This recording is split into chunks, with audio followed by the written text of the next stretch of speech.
முதலமைச்சர் விஜயோட மகனான ஜேசன் சஞ்சய் ரீசெண்டாக ஒரு இன்டர்வியூ கொடுத்திருக்காரு. அதில் இது நாள் வரைக்கும் வெளியே சொல்லாத பல விஷயங்களை வெளிப்படையாக பேசியிருக்காரு. அதாவது அவரோட அம்மா, அப்பா, தங்கச்சி, அவங்க குடும்பமாக சேர்ந்து ஃபேஸ் பண்ணிகிட்டு இருக்க நிறைய சோஷியல் மீடியாஸ் நெகட்டிவ் கமெண்ட்ஸ் அப்படின்னு சொல்லிட்டு பல விஷயங்களை வெளிப்படையாக பேசியிருக்காரு. அதுதான் இப்போது சோஷியல் மீடியாவில் வைரல் ஆகிட்டு இருக்கு. அதாவது என் வாழ்க்கையில் அம்மா தான் எனக்கு மிகப்பெரிய சப்போர்ட். நான் என்னை பற்றி யோசிக்கிறத விட என் அம்மா தான் 24 மணி நேரமும் என்னை பற்றி என் தங்கச்சி பற்றியும் அதிகமாக யோசிச்சுக்கிட்டே இருப்பாங்க. எல்லா அம்மாவும் இப்படி தான் இருப்பாங்கன்னு நான் நினைக்கிறேன். நான் ஒரு நாள் அம்மாவுக்கு ஃபோன் பண்ண மறந்தாலும் அவங்க மறக்காமல் எனக்கு ஃபோன் பண்ணிடுவாங்க. அன்னைக்கு என்ன நடந்துச்சு, எப்படி இருந்துச்சு அப்படின்னு எல்லாமே கேட்டு தெரிஞ்சுப்பாங்க.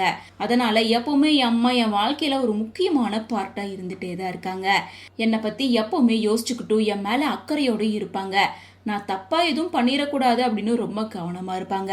சில நேரம் அதை பற்றி நான் என்ன நினைப்பேன் அப்படின்னு சொல்லி பயப்படுவாங்க. நாங்கள் வளர வர எங்களுக்குள்ள ஹானஸ்டியும் அதிகமாச்சு. சண்டை வந்தாலும் ஒருத்தருக்கு ஒருத்தர் உண்மையை தான் பேசுவோம். அம்மா கிட்ட பொய் சொல்றது அம்மாவுக்கு சுத்தமாக பிடிக்காது.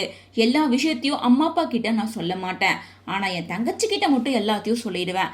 அப்படிதான் ஒரு நாள் வெளிநாட்டில் இருந்து என் ஃப்ரெண்டு ஒருத்தர் வந்திருந்தான். நாங்கள் எல்லாரும் சேர்ந்து அவன் வீட்டில் தங்கலான்னு முடிவு பண்ணோம். ஆனால் நாங்கள் சென்னையில் தான் இருக்கோம் அப்படின்னு சொல்லி கேரளாவில் முதுமலை பக்கத்தில் ஒரு ஃபாரஸ்ட் ஏரியாவுக்கு போயிட்டோம். ஆனால் அம்மா கிட்ட பொய் சொல்லிட்டு தான் போனேன். நான் தங்கியிருந்த இடத்துக்கு பக்கத்துலேயே ஒரு ஜூ இருந்தது. ரொம்ப ஜாலியாக அங்கே ஃபன் பண்ணி பசங்களோட ட்ரிப் போயிட்டேன். ஆனால் நான் கேரளாவில் தான் இருக்கேன் அப்படின்ற விஷயம் எங்கள் அம்மாவுக்கு தெரிஞ்சிருச்சு. அதுக்கப்புறம் அம்மா ரொம்ப பயந்துட்டாங்க, நானும் பயந்துட்டேன். அதுக்கப்புறம் சென்னை திரும்ப வர வரைக்கும் நான் ஃபோனை டச் பண்ணவே இல்லை. அப்புறமா தான் வீட்டுக்கு வந்தேன்.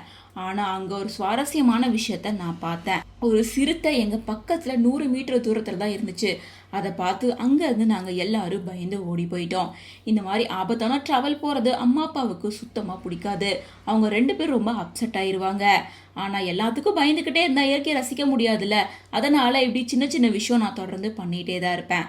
மேலும் உங்களோட முதல் சம்பளம் பற்றி சொல்லுங்க அப்படின்னு ஜேசன் சஞ்சய் கிட்ட கேட்கும்போது, முதல் சம்பளம் அப்படின்னு பார்க்கும்போது நான் வெளிநாட்டில் படிச்சுட்டு இருக்கப்ப ஒரு கோல்டன் சினிமா அப்படின்ற ஒரு தேட்டரில் கேஷியராக வேலை பார்த்தேன்.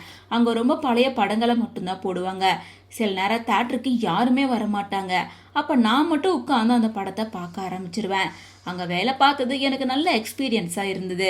நான் வேலை பார்த்தது மட்டும் இல்லாமல் நான் படித்தது, என் ஃபேமிலியில் இருக்கவங்க எனக்கு கொடுத்த சப்போர்ட் அப்படின்னு இது எல்லாமே தான் சிக்மா படத்தில் என்ன உட்கார வச்சிருக்கு. இப்போதைக்கு நான் சிக்மா படத்தோட டைரக்டராக இருக்கேன். இதுக்கப்புறமா எனக்கு பிடிச்ச மாதிரி நல்ல ஸ்டோரி வந்தால் கண்டிப்பாக ஒரு ஹீரோவாக நடிப்பேன் அப்படின்ற மாதிரி சொல்லியிருக்காங்க.